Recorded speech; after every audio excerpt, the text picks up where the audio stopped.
Hello and welcome to my YouTube channel creative study. तो आप लोग कैसे हैं? आई होप आप लोग बहुत अच्छे होंगे।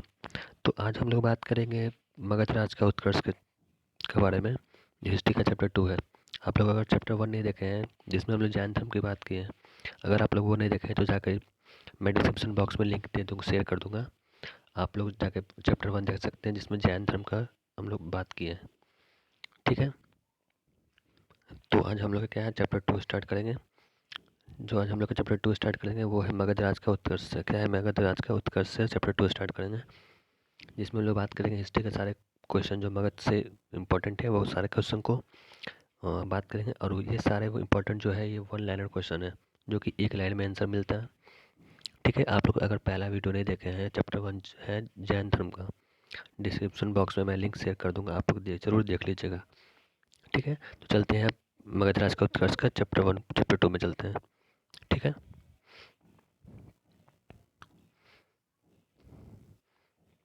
तो जो हमारा पहला चैप्टर क्या कह रहा है, पहला क्वेश्चन क्या कह रहा है कि मगध के सबसे प्राचीन राजवंश का संस्थापक कौन था। तो मगध से बात करें तो मगध का सबसे प्राचीन राजवंश वो कौन था। ठीक है, कौन था? बृहदत्त था। कौन था? बृहदत्त। तो मगध का सबसे प्राचीन राजवंश का संस्थापक कौन था? बृहदत्त था। ठीक है, अब बात करते हैं सेकंड क्वेश्चन को। सेकंड क्वेश्चन क्या कह रहा है, जरासंध के पिता का क्या नाम था। जरासंध का पिता का नाम था बृहदत्त था। या बोल सकते क्या, बृहदत्त के पुत्र का क्या नाम था। क्या नाम था? जरासंध था। ठीक है, तो ऐसे दो क्वेश्चन बन सकते हैं, जरासंध के पिता का क्या नाम था, बृहदत्त था, और बृहदत्त के पुत्र का क्या नाम था, जरासंध था। ठीक है, ये सब सारे वन लाइनर क्वेश्चन है जो बहुत इंपॉर्टेंट है हिस्ट्री के लिए। ठीक है, नेक्स्ट क्वेश्चन में चलते हैं। क्या करें, मगध की राजधानी कहाँ थी। मगध की राजधानी कहाँ बनी? तो गिरिब्रज या राजगिरी। कहाँ थी? गिरिब्रज या राजगिरी में। कहाँ थी? गिरिब्रज या राजगिरी में। ठीक है, तो अब चलते हैं नेक्स्ट क्वेश्चन में। ठीक है, जो हमारा नेक्स्ट क्वेश्चन क्या कह रहा है कि बिंबिसार मगध की गद्दी पर क्या बैठा था। बिंबिसार जो है मगध की गद्दी पर क्या बैठा था। तो 543 ईसा पूर्व में वो मगध की गद्दी पर बैठा था। ठीक है, बिंबिसार। बिंबिसार मगध की गद्दी पर बैठा था 543 ईसा पूर्व में। ठीक है, बिंबिसार किस वंश का था। ये कुछ नेक्स्ट क्वेश्चन क्या है, बिंबिसार किस वंश का था। बिंबिसार जो है किस वंश का था, तो वो था हर्यक वंश का। कौन सा वंश है? हर्यक वंश का। ठीक है, तो बिंबिसार किस वंश का था? हर्यक वंश का था। नेक्स्ट क्वेश्चन चलते हैं। नेक्स्ट क्वेश्चन क्या कर रहा है हमारा, क्या बिंबिसार का उपनाम क्या था। बिंबिसार का एक और नाम था, जिसका नाम क्या नाम था, वो क्या था? श्रेणिक। क्या नाम था? श्रेणिक नाम था। बिंबिसार का उपनाम क्या था? श्रेणिक। ठीक है, फिर नेक्स्ट क्वेश्चन क्या कर रहा है, बिंबिसार के पिता क्या नाम था। बिंबिसार का जो पिता का नाम क्या था? भारती। क्या नाम था? भारती नाम था। बिंबिसार के पिता का नाम था भारती, नाम था पिता का। ठीक है, तो हमारा नेक्स्ट क्वेश्चन क्या कर रहा है, बिम्बिसार के अंक किस शासक को पराजित करके उसको अपना साम्राज्य मिला लिया। बिम्बिसार के किस अंग के बिम्बिसार के अंक के किस शासक को बिम्बिसार किस अंक के किस शासक को पराजित करके उसको अपना साम्राज्य मिला लिया था। कौन? बृहदत्त को। किसको हराकर? किसको? बृहदत्त को हराकर वो अपने साम्राज्य में मिला लिया था। ठीक है, किसको हराया था? बृहदत्त को हराया था। ठीक है, अपने शासन में मिला लिया था। हम बात करते हैं नेक्स्ट क्वेश्चन में। तो नेक्स्ट क्वेश्चन क्या करें, बिम्बिसार किस धर्म को मानता था। बिम्बिसार हमारा जो है किस धर्म को मानता था, वो मानता था बौद्ध धर्म को। किसको? बौद्ध धर्म को वो मानता था। ठीक है, तो बौद्ध संघ को कर्णवंद वेणु किस शासक ने दान स्वरूप दिया था।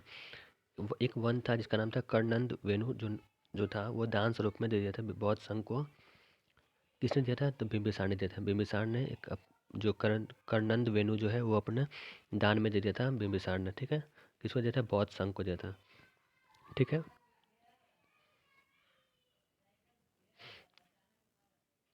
अब बात करते हैं, क्या लिखा है, बिम्बिसार ने अपनी दूसरी राजधानी कहाँ बनाई थी। बिम्बिसार ने अपनी दूसरी राजधानी बनाई थी कहाँ? राजगिरी में, जिसको कि हम लोग बोलते हैं क्या? राजगीर भी बोलते हैं। क्या बोलते हैं? राजगीर भी बोलते हैं। क्या बोलते हैं हम लोग? राजगीर भी बोलते हैं। ठीक है, बिम्बिसार कितने वर्ष तक शासन किया था। बिम्बिसार जो है वो शासन किया था कितने वर्ष तक? 52 वर्ष तक वो शासन किया था। ठीक है, 52 वर्ष तक वो शासन किया था। चलते हैं नेक्स्ट क्वेश्चन में। हमारा क्या नेक्स्ट क्वेश्चन क्या कर रहा है, नेक्स्ट क्वेश्चन क्या कर रहा है, बिम्बिसार ने किस राजवैद्य को महात्मा बुद्ध की सेवा में भेजा था। बिम्बिसार ने राजवैद्य हैं वो महात्मा बुद्ध की सेवा में बिम्बिसार ने किसे भेजा था। तो राजवैद्य कौन थे? जैविक थे। बहुत ही इंपॉर्टेंट क्वेश्चन जैविक, इससे काफ़ी इंपॉर्टेंट क्वेश्चन आए हैं और क्वेश्चन हर एग्जाम कॉम्पिटिशन एग्जाम में आए हैं, और पिछले साल भी इससे क्वेश्चन आया था। कि राजवैद्य कौन था जिसने बिम्बिसार ने उसे महात्मा बुद्ध की सेवा में भेजा था। तो ये क्या था, जैविक था। कौन था, जैविक था। ठीक है, अब बात करते हैं बिम्बिसार के बाद मगध की गद्दी पे कौन बैठा था और कब बैठा था। बिम्बिसार के बाद कौन बैठा था, बिम्बिसार का पुत्र अजातशत्रु बैठा था। बिम्बिसार के बाद मगध की गद्दी पे कौन बैठा था, अजातशत्रु बैठा था। क्या, बिम्बिसार का पुत्र ही था अजातशत्रु, और 493 ईसा पूर्व में वो बैठा था। ठीक है, 493 ईसा पूर्व में बैठा था अजातशत्रु। कौन बैठा था, बिम्बिसार का पुत्र। कौन बैठा था, बिम्बिसार का पुत्र अजातशत्रु बैठा था। ठीक है, और अजातशत्रु कैसे बैठा था, बिम्बिसार के बदले गद्दी पे अजातशत्रु ने क्या किया था, अपने पिता की हत्या कर दिया था। अपने पिता की हत्या करके वो अजातशत्रु मगध की गद्दी पे बैठ गया था। ठीक है, बहुत इंपॉर्टेंट क्वेश्चन है।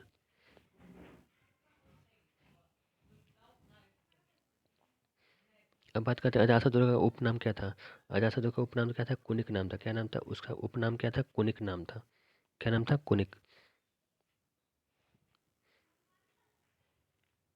ठीक है, बिम्बिसार की हत्या किसने की थी, क्वेश्चन आ गया, बिम्बिसार की हत्या किसने की थी। तो उस पहले मैंने बता दिया कि उसके किसने किया था, अजातशत्रु ने।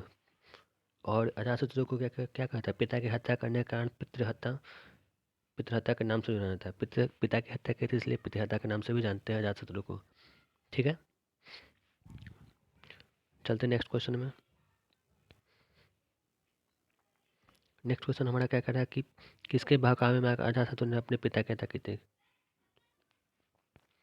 क्या लिखा हुआ है, किसके बहकावे में अजातशत्रु ने अपने पिता की हत्या कर डाली।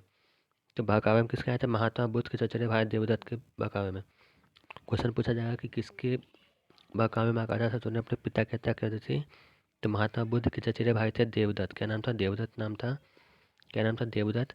और वो कौन थे, महात्मा बुद्ध के चचेरे भाई थे, जिन्होंने इनके बहकावे में आकर अजातशत्रु ने अपने पिता की हत्या कर दी थी। ठीक है, बहुत इंपॉर्टेंट क्वेश्चन है, देवदत्त पूछा जाएगा तो क्वेश्चन।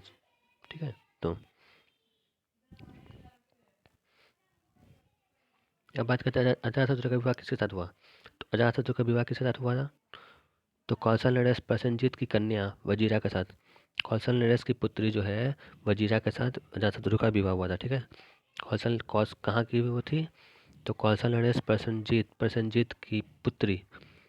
तब अगर क्वेश्चन में पूछा जाए कौशल नरेश के कौन थे संस्थापक, कौन थे, प्रसेनजीत थे। कौन थे, गद्दी पे कौन बैठे हुए थे, कौशल नरेश के, तो प्रसेनजीत बैठे हुए थे। और उनकी पुत्री वजीरा के साथ उनका विवाह हुआ था अजातशत्रु का। ठीक है, अब बात करते हैं अजातशत्रु का सहयोग मंत्री कौन था। जो साथ में था वो कौन था, अजातशत्रु का सहयोग मंत्री कौन था, सुनिध या वर्षकार भी बोल सकते हैं उसको, सुनिध भी बोलते हैं या वर्षकार भी बोलते हैं। ठीक है, बोल सकते हैं जो साथ में मंत्री था अजातशत्रु का सहयोग मंत्री कौन था, सुनिध या वर्षकार।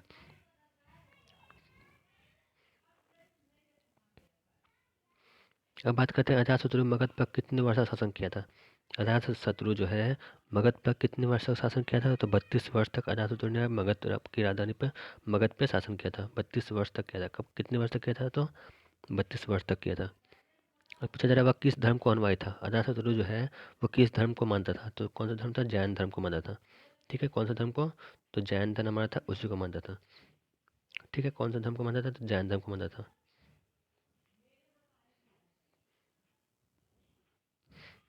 बात करते हैं नेक्स्ट क्वेश्चन में, राजगिरी में स्तूप का निर्माण किसने करवाया था।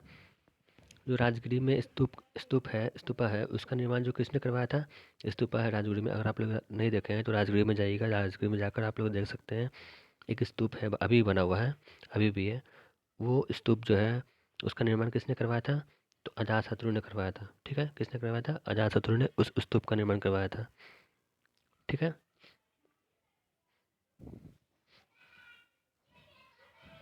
ठीक है, अब नेक्स्ट क्वेश्चन चलते हैं, क्या करा है, अजातशत्रु के बाद मगध की गद्दी पे कौन बैठा था। अजातशत्रु के बाद मगध की गद्दी पे कौन बैठा था, तो क्या, उदयन। कौन बैठा था, उदयन।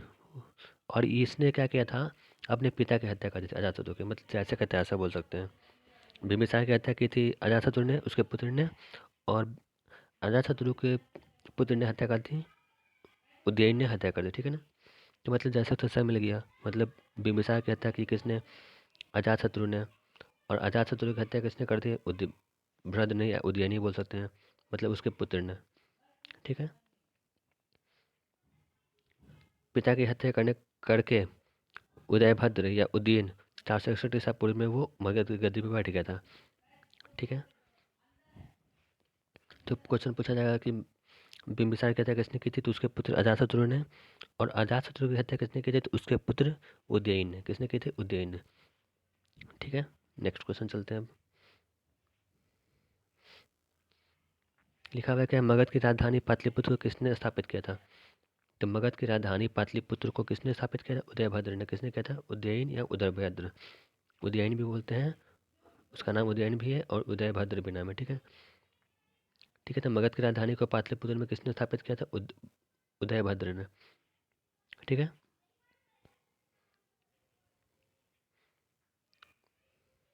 और उदयभद्र कौन है, आपको पता ही है, अजातशत्रु का बेटा है। ठीक है, और उदयभद्र जो वो किस धर्म को मानता था, उदयभद्र जो है किस धर्म को मानता था, तो वो भी जैन धर्म को मानता था। और पिता जो जैन धर्म मानते थे, तो उदयभद्र भी जैन धर्म को ही मानता था। ठीक है,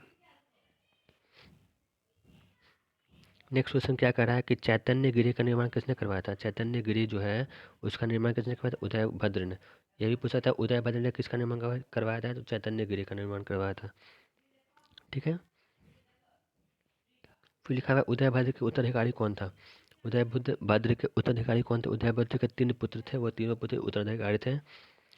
उदयभद्र के कितने पुत्र थे, क्वेश्चन ये भी हो सकता है कि उदयभद्र के कितने पुत्र थे, 3 पुत्र थे और तीनों उत्तराधिकारी थे। और सबसे पहला कौन था, अनिरुद्ध, मुंड और नागदशक। और ये जो नागदशक है ये इसके बाद जाकर उत्तराधिकारी बन गया। ठीक है, उदयभद्र के बाद उत्तराधिकारी कौन बन गया, नागदशक बन गया। क्योंकि इसे बोल सकते हैं कि एक जो होता है तेज, इन दोनों का मन नहीं लगता था, इस गद्दी से कोई मतलब नहीं था।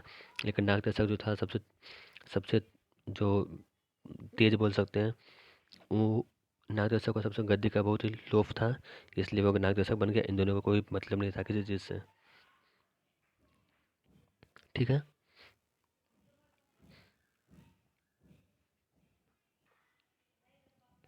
अब हमारा नेक्स्ट क्वेश्चन क्या कर रहा है, हर्यक वंश का अंतिम शासक कौन था।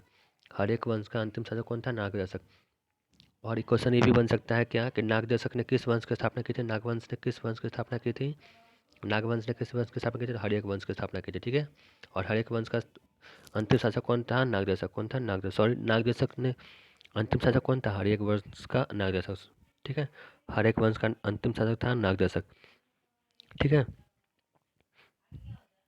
और नागदशक की हत्या किसने की थी, और नागदशक की हत्या कर दी थी किसने की थी, क्वेश्चन नेक्स्ट क्वेश्चन में क्या करा है, नागदशक की हत्या किसने की थी, तो उनके ही योग आमत्य, मतलब साथ में रहने वाले जो योग हैं शिशुनाग, वो शिशुनाग ने हत्या कर दी थी। किसने हत्या की थी, नागदशक की, तो शिशुनाग ने हत्या की थी। और 412 ईसा पूर्व में वो गद्दी पे बैठ गया था। क्या, वो गद्दी पे बैठ गया था। ठीक है, और शिशुनाग वंश का संस्थापक कौन था, शिशुनाग का वंश का शिशुनागी था। शिशुनाग का कौन था, शिशुनागी था। कौन था, शिशुनाग का शिशुनागी था। ठीक है, नेक्स्ट क्वेश्चन चलते हैं। फिर नेक्स्ट क्वेश्चन में क्या करा, शिशुनाग ने अपनी राजधानी पाटलिपुत्र से हटाकर कहाँ बनाई। शिशुनाग ने अपनी राजधानी पाटलिपुत्र से हटा कहाँ बनाई थी, वैशाली में। कहाँ बनाई, वैशाली में वो अपनी राजधानी बनाया था शिशुनाग ने। पाटलिपुत्र पहले राजधानी था ना, वो राजधानी को हटाकर कहाँ बनाया, वैशाली में बनाया। ठीक है, फिर क्या कह रहा है नेक्स्ट क्वेश्चन में कि शिशुनाग का उत्तराधिकारी कौन था। शिशुनाग का उत्तराधिकारी कौन था, कालाशोक। कौन था, कालाशोक था, जो 394 ईसा पूर्व में वो बना था। ठीक है, शिशुनाग का उत्तराधिकारी कौन था, कालाशोक, जो 394 ईसा पूर्व में वो बना था। ठीक है, कालाशोक था शिशुनाग का उत्तराधिकारी। चलते हैं नेक्स्ट क्वेश्चन में। नेक्स्ट क्वेश्चन क्या करे, कालाशोक ने वैशाली के स्थान पर अपनी राजधानी कहाँ बनाई। कालाशोक जो वैशाली जो राजधानी था उसको बदल कर वो अपनी राजधानी कहाँ बनाई, तो वो फिर से पाटलिपुत्र में बदल दिया। क्या किया, पाटलिपुत्र में फिर से बदल दिया। ठीक है, पहले वैशाली था, वैशाली से फिर क्या कर दिया, वैशाली से क्या कर दिया, पाटलिपुत्र में बदल दिया। पहले वैशाली था, वैशाली से पाटलिपुत्र में कर दिया। ठीक है, अब बात करें नेक्स्ट क्वेश्चन में, कालाशोक की मृत्यु कब हुई थी। तो कालाशोक की मृत्यु हुई थी 366 ईसा पूर्व में। कब हुई थी, 366 ईसा पूर्व में कालाशोक की मृत्यु हुई थी। ठीक है, चलते हैं नेक्स्ट क्वेश्चन में। शिशुनाग वंश का अंतिम शासक कौन था? शिशुनाग वंश का अंतिम शासक था नंदीवर्धन। कौन था? नंदीवर्धन था शिशुनाग वंश का अंतिम शासक, नंदीवर्धन। शिशुनाग, ये बहुत इंपॉर्टेंट क्वेश्चन है, जो काफ़ी इंपॉर्टेंट क्वेश्चन है। शिशुनाग वंश का अंतिम शासक कौन था? तो नंदीवर्धन। हिस्ट्री में काफ़ी क्वेश्शन ऐसे हैं जो पूछे जाते हैं, हर एग्जाम में पूछे जाते हैं। एसएससी जीडी, अभी एसएससी जीडी का एग्जाम चल रहा है, वो काफ़ी इंपॉर्टेंट करेगा आप लोग के लिए। वन लाइनर क्वेश्चन काफ़ी इंपॉर्टेंट करेगा कि शिशुनाग वंश का अंतिम शासक कौन था। बहुत ही क्वेश्चन अच्छे से क्वेश्चन जो कि बहुत ही इंपॉर्टेंट आपके लिए। मैंने पिछले क्लास में जैन धर्म पढ़ाया था, उससे भी काफ़ी इंपॉर्टेंट क्वेश्चन है जो वन लाइनर वो भी है। आज मैंने मगध के लिए बारे में पढ़ा है जो भी वन लाइनर है। ये काफ़ी इंपॉर्टेंट क्वेश्चन है, हर एक एग्जाम के लिए इंपॉर्टेंट है। और खास करके अभी अभी खासकर अभी के लिए जिसका एसएससी जीडी का एग्ज़ाम होने वाला है, उसके लिए भी काफ़ी इंपॉर्टेंट क्वेश्चन है। ठीक है, तो आप लोग ध्यान से देखिए। और इसका मैं जो पीडीएफ है आपको टेलीग्राम पे भेज दूंगा। मैं, अगर आप लोग टेलीग्राम ज्वाइन नहीं किए हैं तो मैं डिस्क्रिप्शन बॉक्स में अपना टेलीग्राम का लिंक सेंड कर दूंगा, आप लोग ज्वाइन कर लीजिएगा। मैं इन सब का पीडीएफ आपको टेलीग्राम ग्रुप में सेंड कर दूंगा। ठीक है, तो चलते हैं, अब हम नेक्स्ट क्वेश्चन में चलते हैं। ठीक है, नेक्स्ट क्वेश्चन हमारा क्या कह रहा है कि नंद वंश का अंतिम शासक कौन था? नंद वंश का अंतिम शासक कौन था? महापद्मानंद। नंद वंश का अंतिम शासक कौन था? महापद्मानंद। ठीक है, तो महापद्मानंद के पिता और माता क्या नाम था? पूछा जा रहा है महापद्मानंद के पिता और माता का क्या नाम था? तो महापद्मानंद के पिता का नाम था क्या? नंदीवर्धन। और माता का नाम था क्या? शूद्र कन्या। पिता का नाम था नंदीवर्धन और माता का क्या नाम था? शूद्र कन्या। ठीक है, तो महापद्मानंद के पिता का नाम अगर पूछा जाएगा तो बता देंगे आप लोग क्या है? नंदीवर्धन। और माता का क्या नाम है? शूद्र कन्या। ठीक है, चलते हैं नेक्स्ट क्वेश्चन में। ये काफ़ी इंपॉर्टेंट क्वेश्चन है। महापद्मानंद को कौन सी उपाधि दी गई थी? ये काफ़ी इंपॉर्टेंट क्वेश्चन है। महापद्मानंद को कौन सी उपाधि दी गई थी? ठीक है, तो महापद्मानंद को कौन सी उपाधि दी गई थी? बहुत इंपॉर्टेंट क्वेश्चन है। तो ये क्या क्वेश्चन में क्या इसका आंसर क्या होगा? भगवान परशुराम का समान सर्वछातंत्र पुराण, मतलब क्षत्रियों का नाश करने वाला। मतलब इसका मतलब क्या? सर्वछातंत्र का मतलब क्या होता है? जो क्षत्रियों का नाश करता है, वो मिला था। ठीक है, इसको भगवान भगवान परशुराम को समान मिला था, उपाधि एक मिला था। और दूसरा क्या मिला था? उग्रसेन, एक बड़े नेता का स्वामी। उग्रसेन का मतलब क्या था? एक बड़े नेता का स्वामी।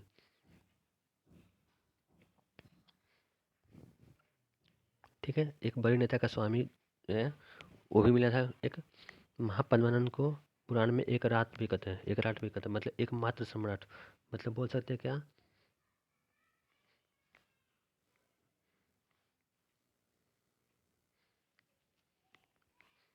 बोल सकते हैं क्या कि एकमात्र सम्राट जो थे महापद्मानंद को, ये भी कहा जाता है, नाम से भी जाना जाता है। ठीक है ना, एकमात्र सम्राट मतलब एक रात, जो बोलते हैं एक रात, उनसे जाना जाता है। ठीक है, एक रात के नाम जाना जाता है। और ये सर्वछातन मतलब इसका मतलब होता है क्या? मतलब क्षत्रियों का नाश करने वाला, जो क्षत्रियों का नाश करता है, उनको ये उपाधि मिला था भगवान परशुराम के समान। और उग्रसेन भी नाम पड़ा था, और एक एक रात में नाम पड़ा था। ठीक है, समझ में आ गया क्या होता है? उग्रसेन का मतलब एक बड़ी सेना का स्वामी, और एक रात का मतलब एकमात्र सम्राट, और सर्वछातन का मतलब क्या होता है? जो क्षत्रियों का नाश करता है, इनको ये उपाधि मिला था। ठीक है, यहाँ तक कि इससे भारतीय इतिहास में पहला साम्राज्य निर्माता के तौर पर जानता है। और इनको जो है भारतीय इतिहास में पहला साम्राज्य निर्माता के तौर पर जानता है। जो पहला साम्राज्य का निर्माता है, उनके हिसाब से भी जाना जाता है कि, ठीक है, के तौर पर भी इनको जानते हैं। ठीक है, चलते हैं नेक्स्ट क्वेश्चन में। समझ में आ गया होगा ये क्वेश्चन, अगर नहीं समझ में फिर से बता देता हूँ क्या कह रहा है। ठीक है, तो क्वेश्चन में क्या कह रहा था कि महापद्मानंद को कौन सी उपाधि दी गई थी? तो उनको मिला था क्या? सर्वछातंत्र का उपाधि मिला था, जिसका मतलब होता है कि क्षत्रियों का नाश करने वाला। और उग्रसेन का उपाधि मिला था, जिसका मतलब होता है एक बड़े सेना का स्वामी। और एक रात का मतलब होता है एकमात्र सम्राट। को इन तीन उपाधि मिला था। और इनको एक और नाम से भी जानते हैं, बोलते हैं क्या कि यहाँ तक कि भारतीय इतिहास में पहला साम्राज्य के निर्माता के तौर पर जानते हैं। पहला जो साम्राज्य निर्माता है, उनके तौर पे भी इनको जाना जाता है।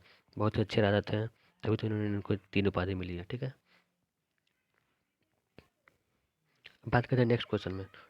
नेक्स्ट क्वेश्चन हमारा क्या कह रहा है कि नंद वंश का अंतिम शासक कौन था? तो नंद वंश का अंतिम शासक कौन था? धनानंद। कौन था? धनानंद, जो सिकंदर का समकालीन था। नंद वंश का अंतिम शासक कौन था? धनानंद। नंद वंश का अंतिम शासक कौन था? धनानंद था।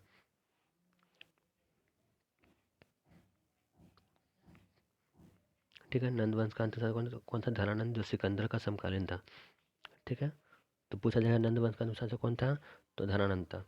नंद वंश के पतन के पर किस वंश का शासन स्थापित हुआ? नंद वंश का जब पतन हो गया, खत्म, अंत हो गया, तो उसके बाद किस वंश का स्थापना हुआ? तो उसके बाद किसका हुआ था? उसके बाद हुआ था मौर्य वंश का। किसका? मौर्य वंश का स्थापना हुआ था। तो नंद वंश के बाद कौन आया? मौर्य वंश। और हम लोग एक ट्रिक बात करेंगे, जो एक ट्रिक है, क्या है, मैं आपको लोग को बता देता हूँ कि उस ट्रिक का नाम क्या है। उस ट्रिक का नाम उससे भी हम लोग याद कर सकते हैं। कैसे? क्या? हसीना हसीना मासुका सा। क्या? हसीना मासुका सा। ठीक है। तो एच से हर एक वंश, इसी तरह से सारा है। तो काफ़ी इंपॉर्टेंट है। हसीना मासुका सा ट्रिक है, इससे भी आप लोग याद कर सकते हैं। मौर्य वंश, संवत वंश, फिर, ठीक है, काफ़ी इंपॉर्टेंट है ये ट्रिक, जो आप लोग भी याद कर सकते हैं। इसके बारे में हम लोग डिटेल्स में बात करेंगे, जो अब आज बात करनी नहीं करेंगे। बस ये ट्रिक याद रखना है आप लोगों को। क्या? हसीना मासुका सा। इसके बारे में हम लोग नेक्स्ट क्लास में बात करेंगे।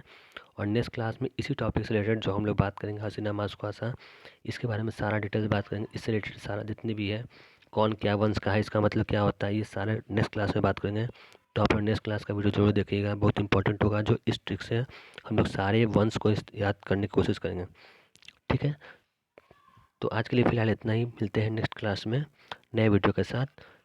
Okay, thank you. तो प्लीज़ चैनल को लाइक, शेयर और सब्सक्राइब कर दीजिए। और हाँ, आप लोग चैनल को वीडियो देखते हैं लेकिन सब्सक्राइब नहीं करते हैं, शेयर नहीं करते हैं, तो प्लीज़ चैनल को शेयर कर दीजिए, सब्सक्राइब कर लीजिएगा। आप लोग के लिए बहुत इंपॉर्टेंट क्वेश्चन है लाते हैं। और नेक्स्ट क्लास में हम बात करेंगे क्या? मौर्य वंश के बारे में बात करेंगे, और उसमें उस ट्रिक को भी जानेंगे जो मैंने बताया था, हसीना मासुकासा के बारे में बताया था, उस क्लास उसको भी जानेंगे। तो नेक्स्ट क्लास में हम लोग बने रहेगा। और प्लीज़ चैनल को लाइक, शेयर, सब्सक्राइब कर दीजिएगा। मिलते हैं नेक्स्ट वीडियो में, तब तक के लिए okay bye, thank you and take care.